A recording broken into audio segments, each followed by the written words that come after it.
जय हिंद और good evening. तो आज तीसरा दिन है हमारे राज्य दर्शन सीरीज का। तो आज हम कवर करने वाले हैं, एक सेकेंड, ये क्या हो गया, हाँ, आज हम देखने वाले हैं मध्य प्रदेश को, रिवीजन करेंगे। ठीक है, मध्य प्रदेश में ना बहुत सारी इन्फॉर्मेशन थी, तो आज की वीडियो थोड़ी लंबी हो जाएगी, मतलब 20-22 मिनट की हो सकती है, क्योंकि अब कुछ छोड़ नहीं सकते ना। अगर कोई स्टेट इम्पॉर्टेंट है तो है, वहाँ की चीज़ें इम्पॉर्टेंट हैं तो हैं, सवाल बनते हैं तो बनते हैं, दैट्स इट। तो थोड़ा समय ज़्यादा हो जाएगा, वीडियो लंबी हो जाएगी। Okay, without any further do हम स्टार्ट करते हैं। तो ये आप देख सकते हो मध्य प्रदेश की ये बाउंड्री है। और मध्य प्रदेश कौन किस किस राज्य से सीमा लगाता है? तो उत्तर प्रदेश हो गया, राजस्थान से इसकी सीमा लगती है, पश्चिम में गुजरात से सीमा लगती है, दक्षिण में इसके महाराष्ट्र है, पूरब में इसके छत्तीसगढ़ है। ठीक है, ध्यान रखना बिहार और झारखंड से एमपी की सीमा नहीं लगती है। कितने स्टेट हो गए? 1 नंबर पे यूपी, 2 पे राजस्थान, फिर 3 पे गुजरात, 4 पे महाराष्ट्र और 5 पे छत्तीसगढ़। 5 स्टेट से इसकी सीमा लगती है। एमपी कहीं से भी इंटरनेशनल बॉर्डर नहीं बनाता है, ना ये समुद्र से सीमा बनाता है, ना ही किसी देश से इसकी सीमा लगती है। पूरी तरह से भारत के बीच में ये लाई करता है। ठीक है, कुछ मैप्स मैंने लगा लिए हैं और अब पढ़ना शुरू करते हैं। एमपी का लिंगानुपात 931 महिलाएं प्रति 1000 पुरुष। राजधानी तो सबको पता है कि भोपाल है। और एमपी की लोकसभा सीट्स 29 हैं, राज्यसभा सीट 11 है, विधानसभा सीट 230 है। और ये एक सदनीय है एमपी, यानी कि इसमें विधान परिषद नहीं है। एमपी की स्थापना हुई थी 1 नवंबर 1956 को। इसका हाईकोर्ट है जबलपुर में। ठीक, और 2 अन्य जगहों पर भी इसकी इसकी बेंच बैठती है। साक्षरता है 69.32%। ठीक, अच्छा, एक करेक्शन करना था। कल मैंने वीडियो में बता दिया था कि छत्तीसगढ़ में दक्षिण पूर्व रेलवे का मुख्यालय है। तो वो बस एक करेक्शन करना था कि दक्षिण पूर्व नहीं, दक्षिण पूर्व मध्य रेलवे का मुख्यालय बिलासपुर छत्तीसगढ़ में है। ठीक है, आप इसको करेक्ट कर लोगे। ठीक, प्रमंडल कितने हैं ये आप मुझे कमेंट करके बताओगे। ठीक, एक सवाल तो बनता है यार। ठीक है, इतना तो करो।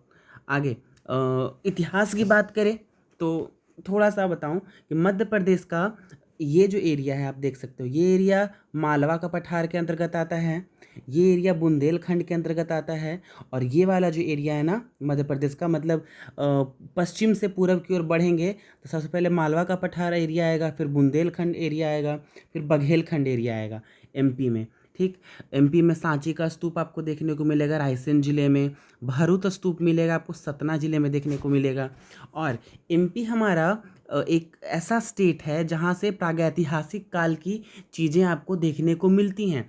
मतलब भीमबेटका की गुफाएं एमपी में हैं, जहाँ से प्रागैतिहासिक कालीन चित्रकलाएं देखने को मिली हैं। आदमगढ़ है एमपी में।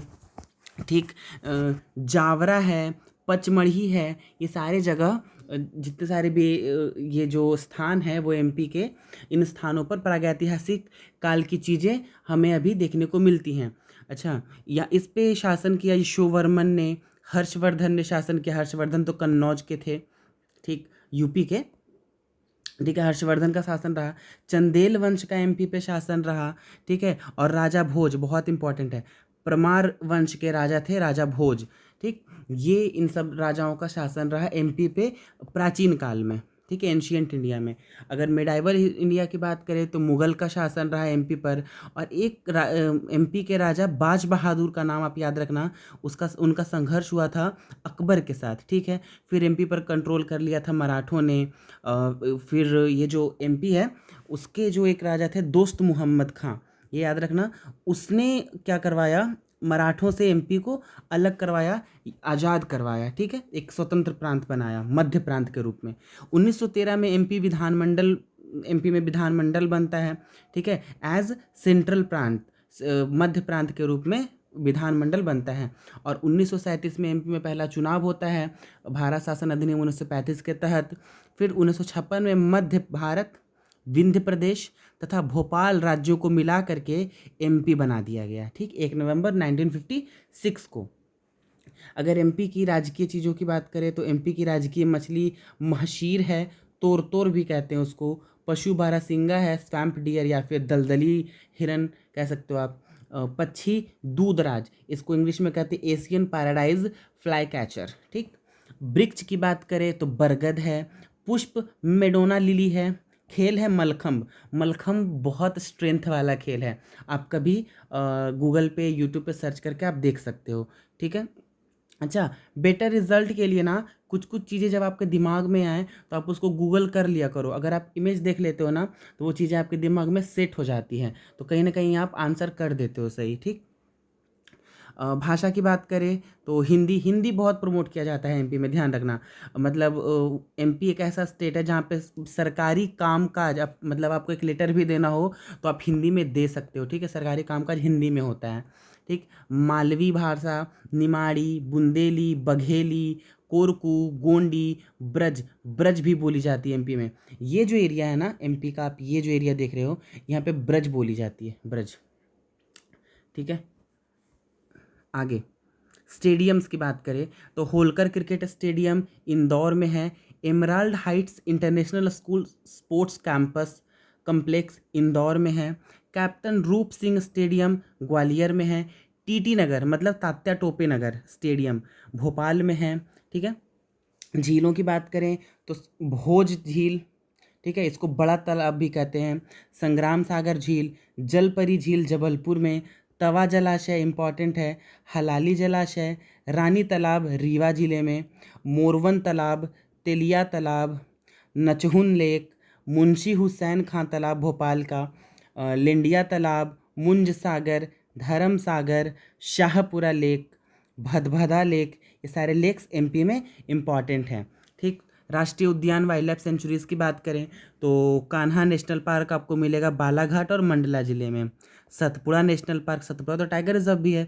नर्मदापुरम, पुराना नाम था होशंगाबाद, अभी नर्मदापुरम है। सतपुड़ा नेशनल पार्क नर्मदापुरम में। पन्ना नेशनल पार्क और पन्ना टाइगर रिजर्व पन्ना और छतरपुर जिले में है। बांधवगढ़ नेशनल पार्क उमरिया में है। संजय दुबरी नेशनल पार्क सीधी और सिंगरौली जिले में है। पेंच छिंदवाड़ा में है। माधव नेशनल पार्क शिवपुरी में। वन विहार नेशनल पार्क भोपाल में है। आगे कूनो पालपुर नेशनल पार्क श्योपुर कला में है। जीवाश्म नेशनल पार्क याद रखना डिंडोरी में है। ओंकारेश्वर खंडवा जिले में है। डायनासोर जीवाश्म नेशनल पार्क, एक तो जीवाश्म नेशनल पार्क, एक डायनासोर जीवाश्म नेशनल पार्क धार जिले में है। सतपुड़ा टाइगर रिजर्व, मैंने तो यहाँ पे बता दिया नेशनल पार्क और सतपुड़ा टाइगर रिजर्व, ठीक है। आगे सोन घड़ियाल वाइल्ड लाइफ सेंचुरी एमपी में आपको देखने को मिल जाएगा। यहाँ नृत्य मतलब एमपी का जो पॉपुलेशन है वो बहुत मेजर अमाउंट रखता है ट्राइबल का, ठीक है। तो बहुत सारे त्यौहार, बहुत सारे डांसेस सेलिब्रेट किए जाते हैं एमपी में। तो नृत्य की बात करें तो निमाड़ डांस, काठी, गणगौर, फफरिया, माडल्या, अड़ा खड़ा, डंडा नृत्य, जवारा, जवारा बुंदेलखंड वाले एरिया में किया जाता है। मटकी मालवा वाले क्षेत्र में किया जाता है। आपको मालवा वाला क्षेत्र तो पता ही है। मटकी देखो ध्यान से, ये जो मालवा वाला क्षेत्र है ना वो गुजरात राजस्थान से बहुत निकट है, इसीलिए ये जो मटकी डांस होता है ना तो उसकी वेशभूषा आप देख करके आपको लगेगा कि राजस्थान की है, राजस्थानी लोग हैं वो। इन्फ्लुएंस चूँकि रहता है, चूँकि राजस्थान के नज़दीक है मालवा वाला क्षेत्र, तो उसकी जो वेशभूषा है आपको राजस्थानी देखने में लगेगा, ठीक है। ग्रीदा नृत्य, सेला भदोनी डांस, माच नृत्य, केमाली, बिरहा, कलसा, दादर, और ये देखो केमाली, बिरहा, कलसा, दादर ये सब बघेलखंड में डांस किया जाता है। अच्छा, कुछ डांसेस तो जनजातियों के द्वारा भी की जाती हैं, ठीक। जैसे चटकोरा डांस कोरकू जनजाति के द्वारा, लहंगी डांस बंजारा और कंज जनजाति के द्वारा, लोटा नृत्य बंजारे करते हैं, तरताली नृत्य कमार जनजाति के द्वारा किया जाता है, सरहुल डांस उराव जनजाति के द्वारा किया जाता है, पोल दहका कोल जनजाति के द्वारा, पोल कोल है ना, पोल खोल, सुआ डांस बोंगा जनजाति के द्वारा किया जाता है, कर्मा गोंड और उराव जनजाति के द्वारा किया जाता है, सैला रीना गोंड जनजाति के द्वारा किया जाता है। अच्छा, गोंड जनजाति के द्वारा गोंचो डांस भी किया जाता है। भगोरिया, भील, भिलाला, पटालिया, रणथ इन सब जनजातियों के द्वारा किया जाता है। बांस गीत राउत जनजाति के द्वारा किया जाता है। भदम, ये भदम है पुरुषों का, ठीक है, वो भरिया जनजाति करती है। और सिताम महिलाओं का डांस है, वो भी भरिया जनजाति ही करती है। मतलब भरिया जनजाति के पुरुष लोग भदम करते हैं और महिला लोग सिताम करती हैं। काकसर मुड़िया जनजाति करती है। ठीक, एक ध्यान रखना कि भारत का 32 से 33% दलहन उत्पादन एमपी में होता है, और एमपी में सोयाबीन भी बहुत ज़्यादा होता है, इसलिए एमपी को सोया प्रदेश भी कहते हैं भारत का। अच्छा, डुमना एयरपोर्ट जबलपुर में आपको देखने को मिलेगा। ठीक, नदियों की बात करें तो बेतवा नदी रायसेन जिले से निकलती है। चंबल नदी है जनापाव पहाड़ियों से निकलने वाली। सोन, नर्मदा, जुहिला, ये सारी नदियां अमरकंटक से निकलती है। केन कटनी पहाड़ी या कैमूर पहाड़ी से, कटनी जिले में है, कैमूर पहाड़ियों से निकलती है केन नदी। ठीक है, पार्वती, ताप्ती, ताप्ती मुल्ताई बैतुल फॉरेस्ट से निकलती है। टोन्स, वर्धा, वेनगंगा, ये सारी नदियाँ एमपी में हैं। बेतवा, चंबल, नर्मदा, सोन, जुहिला, केन, पार्वती, ताप्ती, टोन्स, वर्धा, वेनगंगा, ये सारी नदियाँ एमपी में हैं, ध्यान रखना। आगे बढ़ते हैं। डैम्स, तो तवा डैम है होशंगाबाद जिले में। अच्छा, होशंगाबाद का नया नाम नर्मदापुरम। गांधी सागर बांध चंबल नदी पर है, मंदसौर जिले में। ठीक, ओंकारेश्वर बांध खंडवा जिले में है, नर्मदा नदी पर। नदी याद रखना, ठीक है, नदियाँ याद रखना बहुत इंपॉर्टेंट है कि कौन सा डैम कौन सी नदी पर बना हुआ है। इंदिरा सागर बांध खंडवा जिले में नर्मदा नदी पर है। ठीक, बरगी बांध नर्मदा नदी पर है। हलाली बांध रायसेन जिले में शंख नदी पर, शांख नदी भी कहीं कहते हैं, कहीं शंख नदी भी लिखा रहता है। ठीक, तिघरा बांध ग्वालियर में है, शंख नदी पे। मच्छी खेड़ा बांध शिवपुरी जिले में है। अब माचा गोरा बांध छिंदवाड़ा जिले में है, ध्यान रखना। सारे बांध की नदियाँ याद नहीं कर पाओगे, लेकिन एटलीस्ट जो जो इम्पॉर्टेंट है, जैसे नर्मदा नदी पे, शंख नदी पे जो बांध है वो आप ध्यान रख लेना। चंबल नदी पे जो बांध है वो याद रखना। त्योहार की बात करें तो लोक रंग महोत्सव। ठीक, जैसे मध्य प्रदेश मध्य भारत में आता है, तो रिलीजियस फेस्टिवल्स के अलावे कौन कौन से त्यौहार जो नॉन रिलीजियस होते हैं वो ये सब त्यौहार है। लोक रंग महोत्सव, ऑल इंडिया कालिदास सम्मेलन, मालवा महोत्सव, पंचमढ़ी उत्सव, कुमार गंधर्व समारोह एमपी में होता है, ध्रुपद समारोह, आमिर खान फेस्टिवल, ओरछा महोत्सव। अच्छा, ओरछा में ना राम को राजा के रूप में पूजा जाता है। ठीक है, नॉट भगवान राम। ओरछा को राजा ओरछा जो है उसमें भगवान राम को राजा राम के रूप में, लाइक किंग के रूप में पूजा जाता है। ठीक, पद्माकर समारोह एमपी में होता है। हरेली, हरेली बेसिकली छत्तीसगढ़ में मनाया जाता है, और कहीं ना कहीं जो छत्तीसगढ़ से सटा हुआ एरिया है एमपी का, वहाँ भी हरेली मनाया जाता है। ठीक है, अलाउद्दीन खां संगीत मैहर, मैहर जो है ना वो महोबा वाले एरिया में है। आपने सुना होगा ये महोबा का जो आल्हा उदल है वो बहुत फेमस है। लाइक वीरता, आल्हा उदल जो वीरता प्रदर्शन के लिए गाया जाता है कि देख लड़ैया महोबा वाली, ऐसी मार सही ना जाए। ठीक है, ओके, हम उधर नहीं जाएंगे, पढ़ते आगे। ठीक है, तो मैहर, अलाउद्दीन खां संगीत, फिर गणगौर, रसनवा बैगा द्वारा। ठीक है, ये जो रसनवा है वो बैगा जनजाति के द्वारा किया जाता है। इसको इरेज करूँ। मड़ई, ककसर फेस्टिवल, ये सारे फेस्टिवल्स एमपी में मनाए जाते हैं। ठीक है, अच्छा, अब हम लोग ताप विद्युत संयंत्र की बात करें कुछ, तो विंध्याचल ताप विद्युत thermal power plant, Satpura thermal power plant. देखो ये तो इजी है, विंध्याचल एमपी में है, सतपुड़ा एमपी में है। ठीक, ये तो दो इजी है बहुत ज़्यादा। इसको देख लो, Sanjay Gandhi thermal power plant, TPP का मतलब thermal power plant. Singaji thermal power plant, ये एमपी में है। प्रमुख फसलों की बात करें तो बेसिकली खरीफ फसल और रबी फसल की खेती होती है एमपी में। खरीफ में सोयाबीन हो गया, अरहर, मूंग, उड़द, ज्वार, बाजरा, तिल, कपास एक्सेट्रा।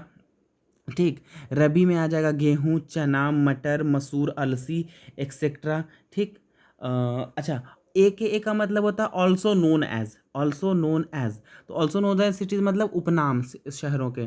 तो बालाघाट मैग्नीज शहर कहा जाता है एमपी का। भोपाल को एमपी का झीलों का शहर कहा जाता है। धार भोज की नगरी कहलाती है। ग्वालियर को पूर्व का जिब्राल्टर कहा जाता है। ठीक, और तानसेन यहीं के थे। ठीक है। तानसेन का नाम पहले रामतनु पांडे था और वो रीवा के राजा रामचंद्र के दरबारी थे पहले, फिर वे अकबर के दरबारी भी बन गए। ठीक। इंदौर को मिनी बॉम्बे कहा जाता है, कटनी को चूने का शहर कहा जाता है, जबलपुर संगमरमर का शहर कहलाता है, खजुराहो मूर्तियों का शहर कहलाता है, यहाँ पे 6 टेम्पल है खजुराहो में। ठीक। रीवा सफ़ेद बाघों का शहर। ठीक। सिवनी मिनी लखनऊ कहलाता है, एमपी का सिवनी। ठीक है। महाकाल नगरी उज्जैन और मंदिरों का शहर उज्जैन कहलाता है। ठीक है। मालवा क्षेत्र को एमपी का अन्न भंडार कहते हैं, मालवा क्षेत्र को एमपी का अन्न भंडार। ठीक। आगे देखते हैं, एमपी में खनिज की बात करें तो तांबा होता है, एमपी में हीरा होता है, मैग्नीज होता है, बॉक्साइट, चूना पत्थर, डोलोमाइट, मतलब बहुत ही रिच है एमपी खनिज में, मिनरल्स में बहुत रिच स्टेट है एमपी। ठीक। मंदिरों की बात करें तो एमपी में सांची है, रायसेन जिले में सांची स्तूप को बनवाया था अशोक ने। ठीक। सांची स्तूप को। अब मेरा मन हो गया है बोर, तो हम करेंगे पेन का कलर चेंज। चलो लाल रंग से अब हम लोग पढ़ते हैं। ठीक। ओंकारेश्वर। ठीक है। ओंकारेश्वर मंदिर खंडवा जिले में है। मैंने इमेज भी लगाई है, नहीं मैंने इमेज सिर्फ खजुराहो की लगाई है। ठीक है। आप इमेज देख लेना जा करके, आपको सहूलियत होगी, नहीं तो वीडियो ज़्यादा लंबी हो जाएगी, फिर आप देखोगे नहीं। ठीक है। काम की बात करते सिर्फ। खजुराहो टेम्पल चंदेल शासकों ने बनाया और खजुराहो में ही आपको कंदरिया महादेव मंदिर देखने को मिलेगा और खजुराहो को 6 टेम्पल ऑफ इंडिया भी कहते हैं। ठीक। खजुराहो को कहते हैं क्योंकि यहाँ पे इरोटिक स्कल्पचर्स बनाए गए हैं तब के समय में चंदेल शासकों के द्वारा। ठीक है। रामसर स्थल की बात करें तो अपर लेक, भोज तालाब, यशवंत सागर और सिरपुर झील, ये दोनों इंदौर में आपको देखने को मिलेंगे, रामसर स्थल हैं। और साख्य सागर झील शिवपुरी में है, जिसको रामसर स्थल का दर्जा दिया गया है एमपी का। ठीक है। कुछ वाइल्ड लाइफ सेंचुरीज की बात करें, वन्य जीव अभ्यारण्य की बात करें तो उधर तो मैंने पहले अभी नेशनल पार्क और टाइगर रिजर्व कर लिया था, अभी वन्य जीव अभ्यारण्य करते हैं। ठीक। तो बगदरा वाइल्ड लाइफ सेंचुरी, बोरी वाइल्ड लाइफ सेंचुरी, बोरी वाइल्ड लाइफ सेंचुरी ना महाराष्ट्र से सीमा साझा करता है।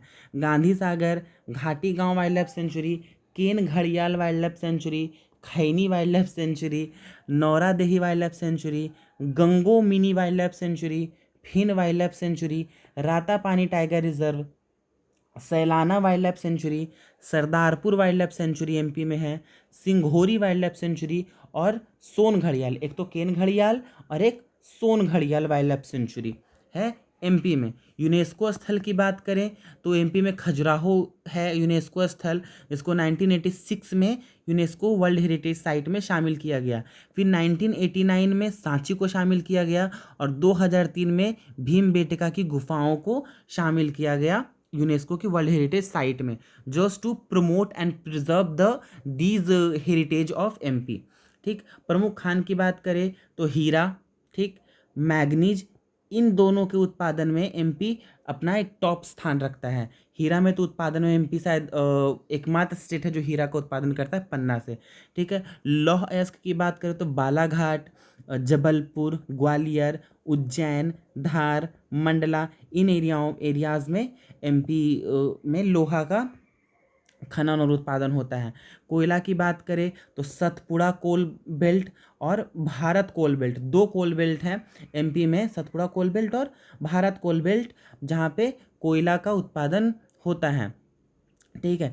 चूना का उत्पादन में सेकंड है एमपी, ध्यान रखना, आंध्र प्रदेश के बाद। और टंगस्टन बिल्फ्राम से प्राप्त होता है और इसमें एमपी का नर्मदापुरम जिला टॉप पर आता है। ग्रेफाइट आपको बैतूल ज़िले से मिल जाएगा और अभ्रक झाबुआ ज़िले में आपको देखने को मिलता है।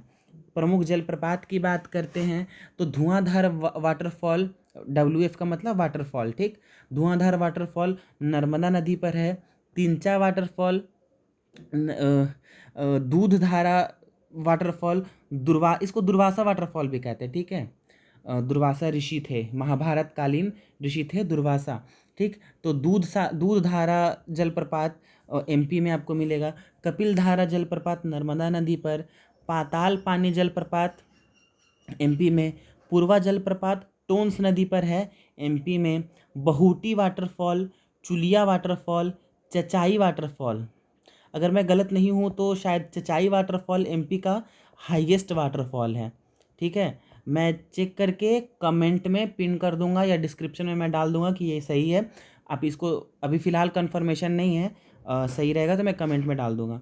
ठीक है, राहतगढ़ वाटरफॉल एमपी में है। ठीक, अब आगे पर्वत की बात करें तो एमपी में दो पर्वत श्रेणियां पाई जाती हैं, एक है विंध्यन पर्वत श्रेणी और एक है सतपुड़ा पर्वत श्रेणी। तो सबसे पहले विंध्यन की बात करें तो विंध्यन पर्वत श्रेणी फोल्ड माउंटेन है। ठीक है, इसकी सबसे ऊंची चोटी सिगार चोटी है। विंध्यन की सबसे ऊंची चोटी, एमपी की नहीं, विंध्यन श्रेणी की सबसे ऊंची चोटी सिगार चोटी है, 881 मीटर। और ये जो विंध्यन श्रेणी है ना, वो राजस्थान से लेकर के बिहार तक फैला हुआ उसका स्ट्रेच है। बिहार का सासाराम जिला तक विंध्यन श्रेणी का स्ट्रेच आता है और राजस्थान से शुरू होता है। मतलब अगर एमपी का ये जो मैप है, कहाँ है एमपी यार, वीडियो बहुत लंबी बन रही है बट कोई नहीं, समझना भी तो इम्पॉर्टेंट है, स्टेट भी तो बड़ा है, जीके भी तो इसकी ज़्यादा है। मतलब विंध्यन श्रेणी यहाँ से शुरू होकर के बिहार तक इसका स्ट्रेच जाता है विंध्यन श्रेणी का। ठीक, इधर से आगे देखते हैं कहाँ है, हाँ ठीक है। अच्छा, विंध्यन श्रेणी से चंबल नदी निकलती है, बेतवा नदी निकलती है, केन नदी निकलती है, पार्वती नदी निकलती है। और ये जो सिगार चोटी है ना, वो मालवा और इंदौर वाले एरिया में सिगार चोटी पड़ती है। ठीक, अन्य पहाड़ियाँ विंध्यन श्रेणी की, जनापाव पहाड़ी विंध्यन श्रेणी में है, धजरी पहाड़ी विंध्यन श्रेणी में है, और सद्भावना या फिर कालूमार पहाड़ी, कालू बेटा कालू, हाँ, सद्भावना पहाड़ी, कालूमार पहाड़ी, ये विंध्यन श्रेणी की पहाड़ियाँ हैं। अच्छा, विंध्यन श्रेणी ऐसा नहीं है कि सतपुड़ा में कहीं जा कर के मिलती ही नहीं है। विंध्यन श्रेणी सतपुड़ा से जा कर के मिलती है। कहाँ? सतपुड़ा के मैकाल रेंज में अमरकंटक के पास विंध्यन श्रेणी और सतपुड़ा श्रेणी आपस में मिलती है। ठीक, पूर्वी विस्तार इसका कैमूर कहलाता है, बताया ना कि बिहार तक जाता है। ठीक, तो सासाराम में कैमूर की पहाड़ियाँ हैं। ठीक, ये जबलपुर से रोहतास तक इसका विस्तार है। ठीक, यमुना तथा टोन्स का जल विभाजक है ये, क्या कहते हैं इसको, विंध्यन श्रेणी। पूछा हुआ है, प्री में क्वेश्चन पूछा हुआ है कि यमुना तथा टोन्स नदी का जल विभाजक कौन सा पहाड़ है, पर्वत श्रेणी है, तो वह है विंध्यन पर्वत श्रेणी। ठीक है, भांडेर पर्वतमाला, सिद्ध बाबा चोटी, ये विंध्याचल श्रेणी का ही पार्ट है, भांडेर पर्वतमाला और सिद्ध बाबा चोटी। अब देखते हैं सतपुड़ा। ध्यान देना कि सतपुड़ा 3 पार्ट्स में बटा हुआ है। सतपुड़ा श्रेणी 3 पार्ट में बटा हुआ है, 1 2 3। पूरब से पश्चिम की ओर बढ़ेंगे तो राजपीपला, ठीक, उसके बाद मैकाल, ठीक, राजपीपला, मैकाल, और ये क्या कहते हैं उसको, अच्छा मैकाल नहीं, सॉरी, गलती हो गई। यहाँ से राजपीपला पश्चिम से पूरब की ओर बढ़ते हैं अगर सतपुड़ा को लेकर के, तो सबसे पश्चिम में है राजपीपला, बीच में है महादेव पहाड़ियाँ, और सबसे पूरब में है मैकाल श्रेणी। और इसी मैकाल श्रेणी में ऊपर से विंध्यन श्रेणी आकर के मिलती है अमरकंटक के पास सतपुड़ा से। ठीक, तो राजपीपला, महादेव और मैकाल, ये सतपुड़ा श्रेणी के 3 मेजर पार्ट्स हैं। ठीक, आगे बढ़ते हैं। सतपुड़ा नर्मदा के दक्षिण तथा ताप्ती के उत्तर में है। ये है सतपुड़ा श्रेणी। तो पेन का कलर बदलूँ नदी दिखाने के लिए, तो ये है नदियाँ, नर्मदा नदी, और ये है ताप्ती नदी। ठीक, और ये है सतपुड़ा श्रेणी। तो नर्मदा और ताप्ती के बीच का जल विभाजक का काम करता है कौन? ये सतपुड़ा। और ये नर्मदा और महानदी के बीच भी जल विभाजक का काम करता है सतपुड़ा श्रेणी। ठीक, आगे देखते हैं। ये गुजरात से छत्तीसगढ़ तक फैला हुआ है। नर्मदा, ताप्ती, तवा, वेनगंगा, वर्धा, ये सारी नदियाँ सतपुड़ा श्रेणी से निकलती हैं। चोटियों की बात करें तो यहाँ पे धूपगढ़ चोटी महादेव पर्वत की सबसे ऊंची चोटी है। धूपगढ़ यानी कि ये अगर राजपीपला है, फिर ये महादेव है, ये मैकाल है। ठीक, तो महादेव में ही धूपगढ़ है, महादेव पर्वत श्रेणी में ही धूपगढ़ है, और इसी की सबसे ऊंची चोटी धूपगढ़ है। महादेव पर्वत की सबसे ऊंची चोटी धूपगढ़ है, ठीक है। तो ये एमपी की भी सबसे ऊंची चोटी है, और सतपुड़ा की भी सबसे ऊंची चोटी है, ठीक है, जो कि पड़ता है महादेव श्रेणी में, ठीक। बिजलगढ़ चोटी, बड़वानी, अमरकंटक, मैकाल, ये सब सतपुड़ा की अन्य चोटियां हैं, ठीक है। ये जो सतपुड़ा है ग्रेनाइट और बेसाल्ट चट्टानों से बना है, ठीक। नर्मदा और महानदी का विभाजक मैंने बता दिया। पश्चिम में राजपीपला, और राजपीपला में ही बुरहानपुर दर्रा आपको देखने को मिलेगा, ठीक। यहाँ राजपीपला, महादेव, मैकाल, ठीक। अब मैकाल की बात करें सबसे पूर्वी, तो सतपुड़ा का पूर्वी विस्तार मैकाल कहलाता है, सतपुड़ा का पश्चिमी विस्तार राजपीपला कहलाता है, और सतपुड़ा का मध्य एरिया महादेव कहलाता है, ठीक है। और वैसे भी याद रखना, महादेव को हम धूप चढ़ाते हैं, ठीक। साक्षर मिट्टी का आवरण है मैकाल श्रेणी में, और मैकाल की सबसे ऊंची चोटी अमरकंटक है, ठीक है। सतपुड़ा की सबसे ऊंची चोटी अमरकंटक नहीं है, सतपुड़ा का जो पूर्वी विस्तार मैकाल है उसकी सबसे ऊंची चोटी अमरकंटक है। छोटी छोटी डिटेल्स आप याद रखना, ठीक है, एग्जाम में कन्फ्यूज़न नहीं होना चाहिए। अच्छा, अब मध्य पर्वत श्रृंखला की बात करें तो मध्य पर्वत श्रृंखला को तो महादेव श्रेणी कहते हैं, ठीक। इधर राजपीपला, ये हमारा महादेव या मध्य पर्वत श्रेणी, ये और ये हमारा मैकाल है। तो मध्य में महादेव श्रेणी कहते हैं इसको, राजपीपला के पूरब में है, देखो यहाँ राजपीपला है, यहाँ महादेव है, तो राजपीपला के पूरब में है। इसी में पंचमढ़ी पहाड़ियाँ हैं, और महादेव श्रेणी में ही धूपगढ़ है, जो कि एमपी की सबसे ऊंची चोटी है, सतपुड़ा की भी सबसे ऊंची चोटी है, ठीक। अन्य तथ्यों की बात करें एमपी में, तो सिंगरौली कोयला क्षेत्र है, कटनी रेल डिवीज़न है, ग्वालियर में वायुसेना का अड्डा आपको देखने को मिलेगा, वीना एमपी में तेल शोध कारखाना है, विदिशा से हेलियोडोरस का गरुड़ स्तंभ मिला है, और इससे पता चलता है कि हेलियोडोरस के गरुड़ स्तंभ से इसके भागवत धर्म के एग्जिस्टेंस का पता चलता है, ठीक है। किससे? तो विदिशा के गरुड़ स्तंभ से। नर्मदापुरम में कागज उद्योग है, नोट उद्योग, ठीक। इटारसी रेलवे स्टेशन है, रेलवे हिल स्टेशन है। मांडू में बाघ की गुफाएं हैं, ठीक।